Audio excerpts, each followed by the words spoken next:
Queridos amigos, estamos de volta para continuar o nosso comentário sobre o Catecismo da Igreja Católica. Estamos entrando no artigo 2 da primeira parte, em que trataremos da transmissão da revelação divina. Esse é um dos temas mais intrincados, delicados, difíceis para um comentário que quer ser catequético, mas nós nos aventuramos nele porque é de grande importância para os católicos saberem como chegou até nós hoje o depósito da fé, ou seja, como chegaram até nós os tesouros da fé cristã deixados por Jesus aos apóstolos e pelos apóstolos aos seus sucessores e a toda a igreja de geração em geração que chegou até nós e que vai perdurar fiel à mensagem de Jesus até o fim dos tempos. O início do artigo 2º, no número 74, diz assim: Deus quer que todos os homens sejam salvos e cheguem ao conhecimento da verdade. É uma citação da primeira carta a Timóteo, capítulo 2, versículo 4. Isto é, de Jesus Cristo, pleno conhecimento da verdade, pleno conhecimento de Jesus Cristo. É preciso, portanto, que Cristo seja anunciado a todos os povos e a todos os homens, e que desta forma a revelação chegue até as extremidades do mundo. Citando a Dei Verbum, a Constituição Dogmática Dei Verbum, que fala sobre a divina revelação, o Catecismo diz assim ainda: Deus dispôs com suma benignidade que aquelas coisas que revelara para a salvação de todos os povos permanecessem sempre íntegras e fossem transmitidas a todas as gerações.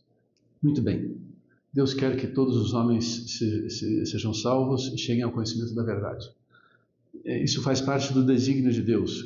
A vontade salvífica de Deus é o movente, é o motor da divina revelação. Deus se revela aos homens, Deus revela o seu desígnio de amor para que todos se salvem e cheguem ao conhecimento da verdade. Se salvem chegando ao conhecimento de Jesus Cristo, que é caminho, verdade e vida.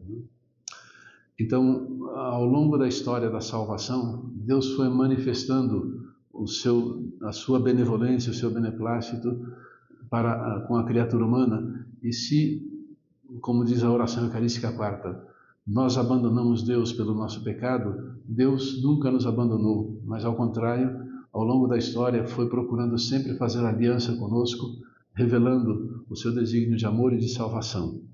E segue o número 74, como dizíamos, dizendo assim: é preciso, pois, que Cristo seja anunciado a todos os povos e a todos os homens. O anúncio do Evangelho não é uma opção que nós temos, não é uma missão opcional, é parte da própria natureza da Igreja ser apostólica e ser, portanto, evangelizadora, ser missionária. Paulo VI tinha uma expressão que ele havia cunhado, que era muito interessante, muito bonita. A Igreja tem por nome católica e tem por sobrenome missionária.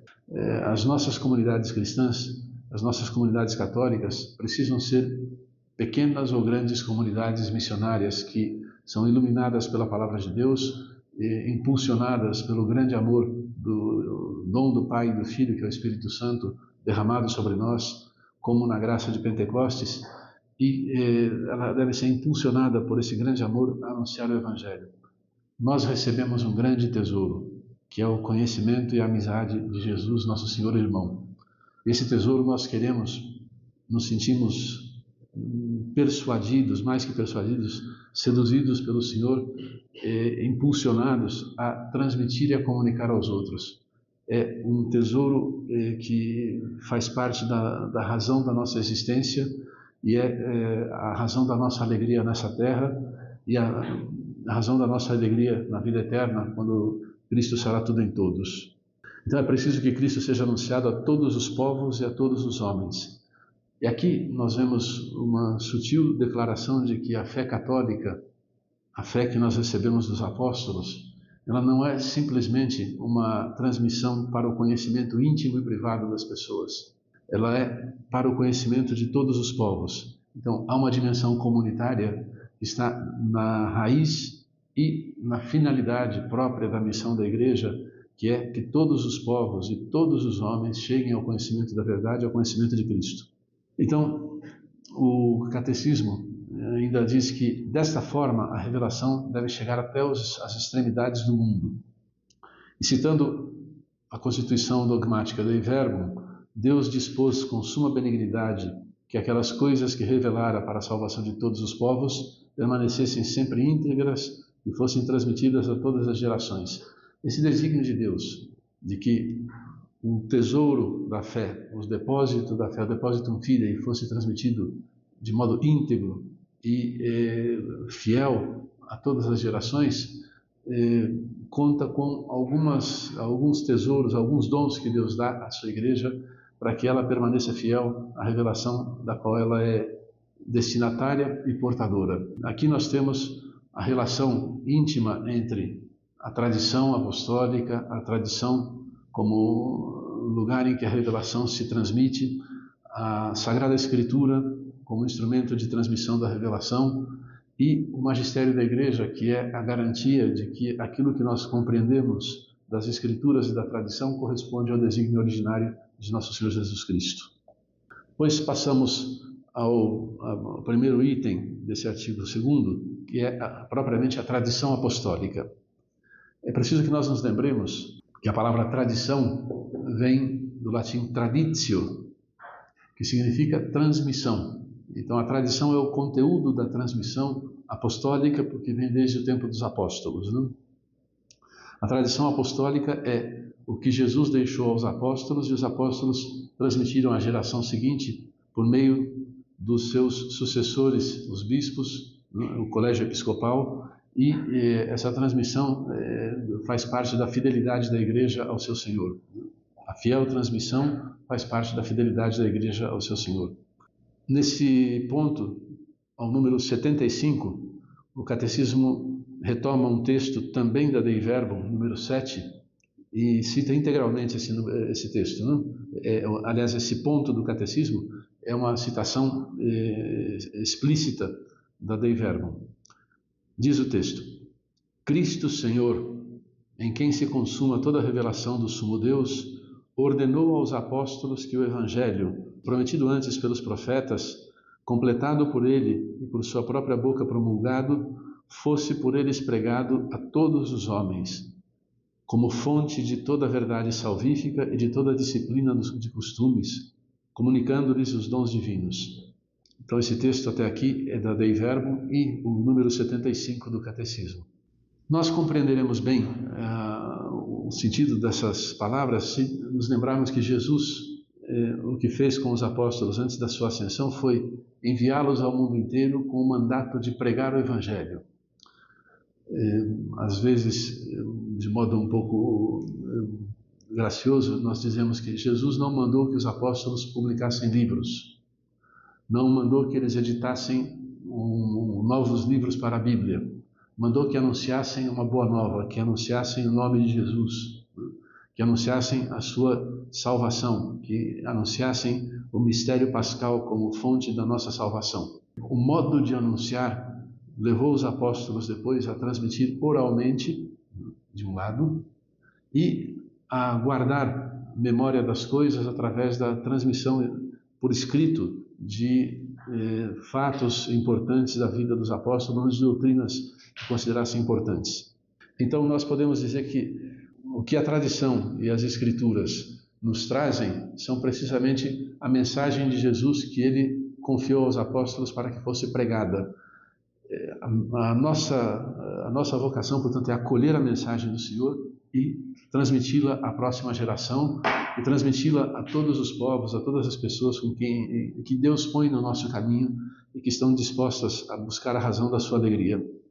Número 76, que trata da pregação apostólica, se diz assim: a transmissão do Evangelho, segundo a ordem do Senhor, fez-se de duas maneiras. Primeiro, oralmente. Aqui citando sempre Dei Verbum número 7. Oralmente pelos apóstolos que na pregação oral, por exemplos e instituições, transmitiram aquelas coisas que ou receberam das palavras ou da convivência e das obras de Cristo, ou aprenderam das sugestões do Espírito Santo. Aqui há várias coisas que são importantes. A transmissão oral é um testemunho daquilo que os apóstolos aprenderam da pregação de Jesus, daquilo que eles aprenderam, do modo de Jesus viver. Jesus passou a vida fazendo bem. Jesus iluminou a vida dos apóstolos, não só com a sua palavra, pregando as bem-aventuranças, mas com a sua presença amorosa no meio deles. Ele, de fato, convidava os apóstolos ou convidava os discípulos a vir e ver o que é que ele fazia, a ver como ele vivia. Mestre, onde moras? Vinde e vede. E é desse convívio amoroso com o Senhor que os apóstolos aprenderam boa parte daquilo que pregam e que anunciam. Então, os apóstolos na pregação oral, por exemplos ou instituições, transmitiram aquelas coisas que receberam nas palavras da convivência ou das obras de Cristo, ou aprenderam por sugestões do Espírito Santo. Mas vejam, aqui tem também mais coisas a se dizer. São Paulo, quando fala da Eucaristia, numa das cartas aos Coríntios, ele diz assim: o que eu recebi, eu vos transmito. E o verbo usado para transmitir tem ligação com traditio, contradição. Ele entrega à geração seguinte, àquela comunidade de Corinto, a Eucaristia que ele recebeu antes, que já estava sendo cultivada na igreja antes. E ele dá ali praticamente um libelo litúrgico que ensina como celebrar a Eucaristia. Então, a pregação oral também transmite coisas sobre a vida litúrgica, sobre os costumes que devem ser vividos na igreja, sobre como Jesus viveu certas coisas e como ele aprovou ou desaprovou certos comportamentos. Mas mais ainda, os apóstolos aprenderam muitas coisas de sugestões do Espírito Santo. Ao longo da vida da igreja primitiva, por exemplo, os apóstolos receberam a sugestão do Espírito Santo de criar o ministério diaconal.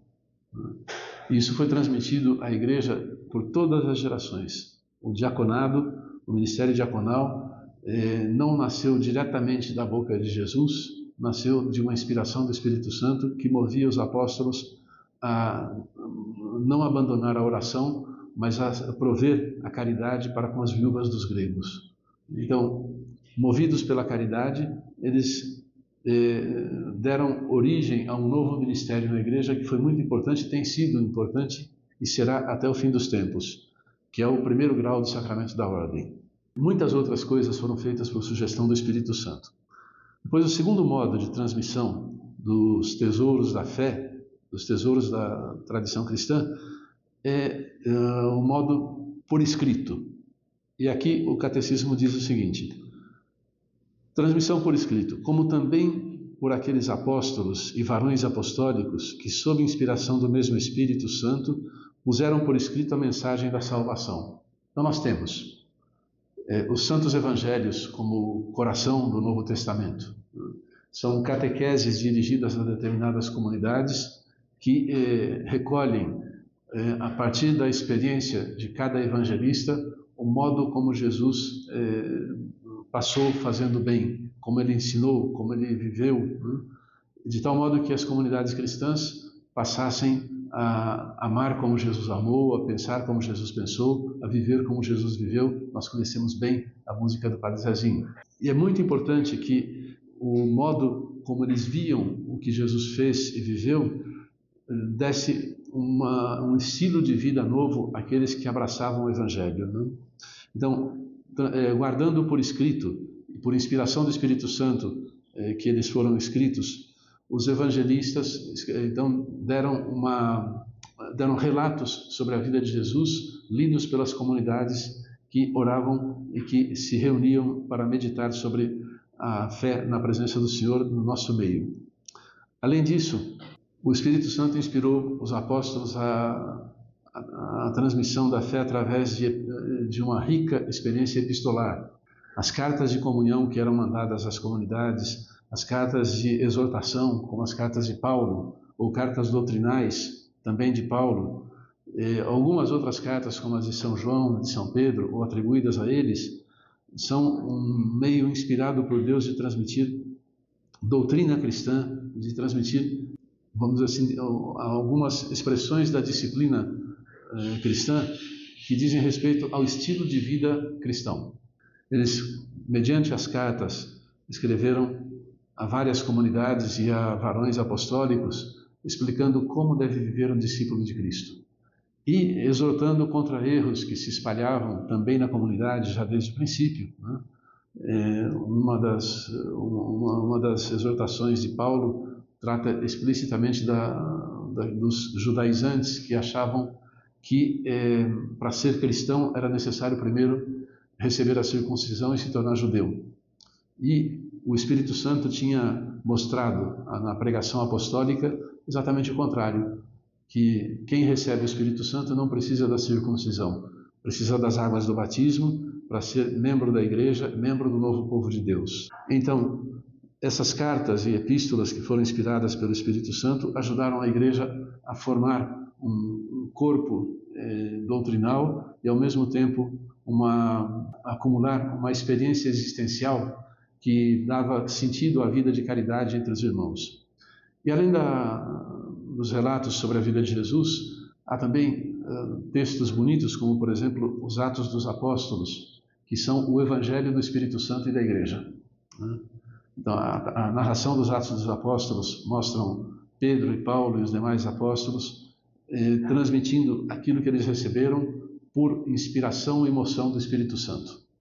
E mostram o início do caminho do povo de Deus, que vai se concluir na parousia, quando o Senhor vier em glória. Há um outro tipo de literatura que é colocada por escrito pelo apóstolo São João, segundo a tradição, que é a literatura apocalíptica. Há outros textos de característica apocalíptica no Novo Testamento, mas o livro da Revelação ou do Apocalipse nos mostra como viver na esperança até que o Senhor venha e nos resgate para Ele. E sobre isso nós poderemos falar vamos falar melhor quando estudarmos a profissão de fé, os artigos da profissão de fé referentes à parousia, à vinda definitiva do Senhor. Então, a transmissão do Evangelho, segundo a ordem do Senhor, se fez de duas maneiras, oralmente e por escrito.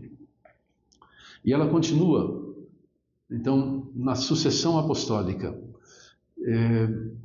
Os apóstolos receberam de Jesus. Eles, então, sucederam a Jesus no ensinamento das verdades que salvam e no ensinamento do nome de Jesus como nome salvador. Não há outro nome no qual encontremos salvação senão o nome de Jesus. E os apóstolos que eram testemunhas da vida pública de Jesus, da sua missão, do tempo que Jesus passou entre nós fazendo bem, também são testemunhas da sua paixão, morte e ressurreição e ascensão aos céus.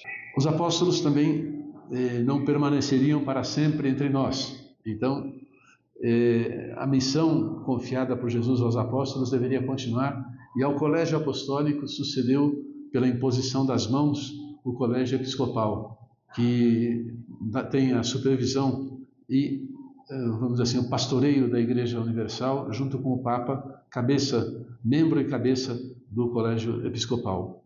E aqui, a esse respeito, diz a Constituição Dogmática Dei Verbum: para que o Evangelho sempre se conservasse inalterado e vivo na Igreja, os apóstolos deixaram como sucessores os bispos, a eles transmitindo o seu próprio encargo de magistério.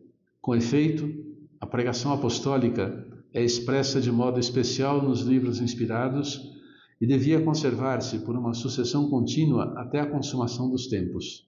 Então, a pregação apostólica é expressa de modo especial nos livros inspirados, mas também no modo de viver das comunidades cristãs que se sucederam ao longo dos tempos.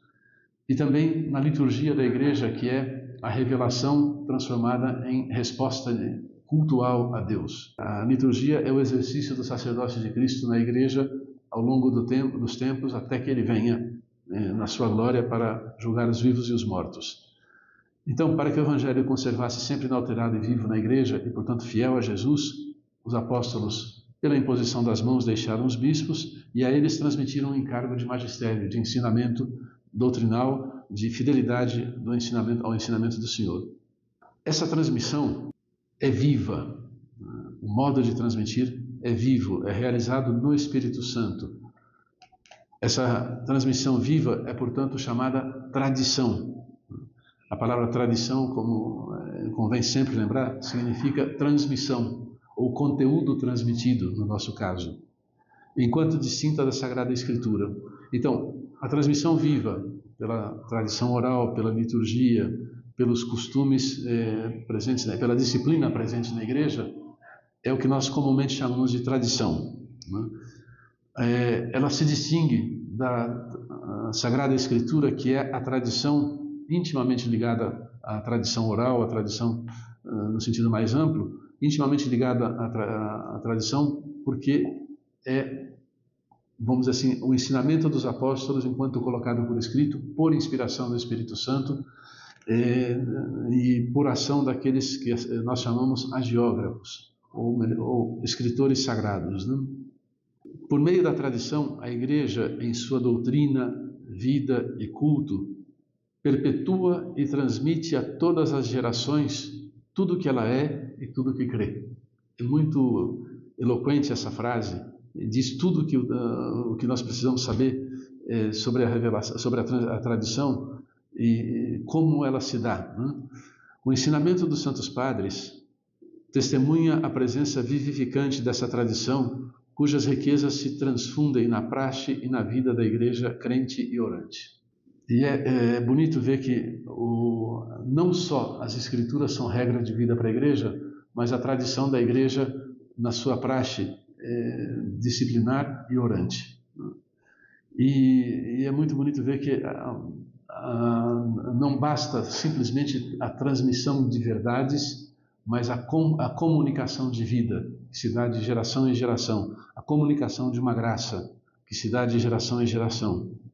Segue no número 79 do Catecismo a seguinte afirmação, aqui já do autor do Catecismo: assim, a comunicação que o Pai fez de si mesmo por seu Verbo no Espírito Santo permanece presente e atuante na Igreja.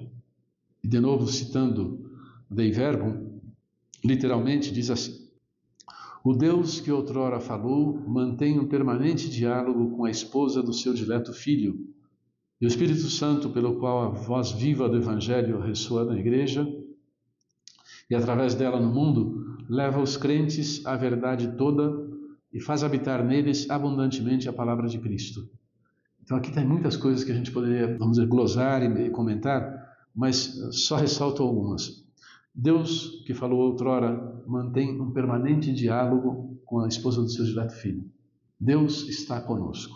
O Pai permanece conosco, conversando com a esposa do seu dileto Filho Jesus Cristo no Espírito Santo. A voz viva do Evangelho ressoa na Igreja pela força do Espírito Santo, mas não só na Igreja. Através da Igreja ressoa ao mundo inteiro. É a vocação da Igreja ser eco, né, e portanto catequista do mundo inteiro, que transmite a mensagem do Evangelho, a mensagem do seu esposo Jesus, pela força do Espírito Santo. Ela é enviada e é movida pela força do Espírito Santo a transmitir aqueles tesouros de fé, de aliança, de amor, de graça que Jesus deixou aos discípulos e que é sempre bom repetir. Que a Igreja transmite através da palavra escrita, Sagradas Escrituras, e transmite através da sua pregação oral, né, pelo seu magistério. Nós somos, portanto, chamados a ter uma grande atenção ao magistério da Igreja, que é o terceiro elemento do tema da revelação cristã ao longo dos tempos. Então, Deus nos dá, pela tradição e pelas Escrituras, o conteúdo da revelação, e a Igreja autentica a transmissão dessas verdades reveladas através da ação dos pastores unidos com o sucessor de Pedro. Então, o Colégio Episcopal unido ao sucessor de Pedro é quem dá a garantia da fidelidade àquela mensagem originária e que dá a garantia de que a aplicação concreta hoje, na prática eclesial de hoje, seja sempre mais fiel e seja cada vez mais profundamente fiel ao que ao Senhor da Igreja nos pede. Nós passamos agora a um segundo ponto, a relação entre a tradição e a Sagrada Escritura. E vou ser um pouco mais sucinto nisso, porque depois isso vai se estender, esse tema vai se dilatando ao longo do catecismo todo. A relação entre a tradição e a Sagrada Escritura. primeiro item da relação é que existe uma fonte comum. Diz o Concílio Vaticano II, no número 9 da Dei Verbum, a tradição e a Sagrada Escritura estão estreitamente unidas e comunicantes entre si, pois, promanando ambas da mesma fonte divina, formam de um certo modo um só todo e tendem para o mesmo fim. Daqui o texto da Dei Verbum, número 9. Tanto uma como outra tornam presente e fecundo na Igreja o mistério de Cristo, que prometeu permanecer com os seus todos os dias até a consumação dos séculos. Então nós podemos dizer que as Escrituras e a tradição, que tem uma fonte comum na vontade de Deus de se dar a conhecer, é uma forma da presença verdadeira de Cristo no meio de nós, né? De uma verdadeira presença do Senhor no cumprimento da sua promessa. Ele permanece presente pela pregação da sua palavra. Ele é o Verbo eterno do Pai, ele é anunciado quando a palavra é anunciada. E permanece conosco todos os dias até a consumação dos séculos, conforme o que ele havia dito no Evangelho de Mateus, capítulo 28, versículo 20. Então, uma fonte comum, que é a vontade de Deus de revelar a sua intimidade, de revelar tudo de si que fosse necessário para a nossa salvação. Há duas modalidades distintas de transmissão. Então, a relação entre a tradição e a Escritura se dá também na dupla modalidade de transmissão. A Sagrada Escritura é a palavra de Deus enquanto redigida sob a emoção do Espírito Santo. Quanto à Sagrada Tradição, ela transmite integralmente aos sucessores dos apóstolos a palavra de Deus, confiada por Cristo Senhor e pelo Espírito Santo aos apóstolos, para que, sob a luz do Espírito de verdade, eles, por sua pregação, fielmente conservem, exponham e difundam a mensagem do Evangelho. O papel dos sagrados pastores não é só conservar a fidelidade originária, mas é conservar a mensagem, expor de modo compreensível, com uma linguagem que seja acessível ao homem de hoje e que difundam a beleza das riquezas da tradição cristã com um vigor que dá vida nova àqueles que se aproximam da Igreja. Daí resulta que a Igreja, a qual estão confiadas a transmissão e a interpretação da revelação, não deriva a sua certeza a respeito de tudo que foi revelado somente da Sagrada Escritura. Por isso, ambas devem ser aceitas e veneradas com igual sentimento de piedade e reverência. A tradição e as Escrituras são veneradas com igual sentimento de piedade e reverência, porque é de ambas que vem a certeza do que foi revelado. Aqui vale a pena lembrar também o que dizia Santo Agostinho.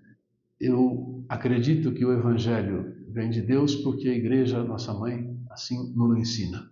Então, de algum modo, a Igreja, como mestra da verdade, ensina que aquela palavra transmitida como revelada pelos apóstolos e transmitida por escrito nas Escrituras é palavra de Deus. É a Igreja que nos dá essa garantia.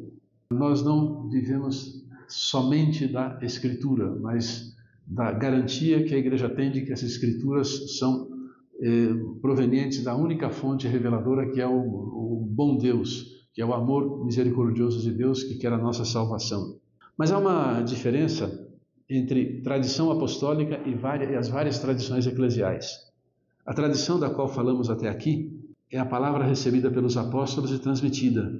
É a que vem dos apóstolos e que transmite o que estes receberam do ensinamento e exemplo de Jesus e o que receberam por meio do Espírito Santo. Disso já fizemos um breve comentário pouco antes. A primeira geração de cristãos, de fato, não dispunha de um Novo Testamento escrito. E o próprio Novo Testamento atesta o processo da tradição viva. O que eu recebi, eu anuncio. Então, a Bíblia, quando se fala das Escrituras no Novo Testamento, nós estamos falando do Antigo Testamento, né? Ou da primeira revelação, do Primeiro Testamento, para usar uma linguagem um pouco mais simpática à tradição hebraica, né? Então, o Primeiro Testamento, quando a Igreja fala, quando o Novo Testamento fala de Escrituras, se refere aos profetas, a Moisés, a tradição, a Torá, aos profetas e aos livros sapienciais históricos. Portanto, a primeira geração de cristãos foi aquela que, transmitindo fielmente a mensagem revelada deu ocasião aos escritores sagrados, que eram fiéis à inspiração do Espírito Santo, para colocar por escrito alguns temas, e boa parte dos temas que se referem à nossa salvação. Dela, portanto, da tradição viva da Igreja, que o próprio Novo Testamento nos atesta, é preciso distinguir tradições teológicas e disciplinares, litúrgicas ou devocionais que surgiram ao longo dos tempos nas igrejas locais. É interessante notar que a tradição com maiúscula, é garantia da nossa fidelidade ao que recebemos dos apóstolos, né? A fé que recebemos dos apóstolos e que se transmite de geração em geração. Mas as tradições locais, as escolas teológicas, várias delas existiram e algumas delas deixaram de existir. Deixaram alguma herança, são importantes. Por exemplo, as igrejas do norte da África, que tiveram grande riqueza de teólogos, culminar com Santo Agostinho, por exemplo, desapareceram nas areias do deserto. Permanecem algumas reminiscências da tradição, na tradição da igreja, que foi de padres do norte da África, cujo ensinamento foi incorporado à grande tradição eclesial, à grande tradição da igreja. Cirilo, Agostinho e tantos outros. Em alguns outros lugares também foram desaparecendo tradições litúrgicas que foram importantes na primeira difusão do Evangelho, mas depois se tornaram obsoletas e desapareceram do uso cristão, do uso da disciplina corrente da Igreja. E eu gosto de lembrar sempre de São Paulo, que se diz que ele escreveu uma carta a uma comunidade, agora já não me lembro o nome, e que essa carta se perdeu. Então, certamente, São Paulo escreveu inspirado pelo Espírito Santo. Porém, aquela carta que foi escrita por São Paulo se perdeu e, digamos que porventura alguém a encontre entre as pesquisas arqueológicas que se fazem, que encontrem um pedaço ou o texto integral dessa carta. Ela pode ser incorporada à Escritura?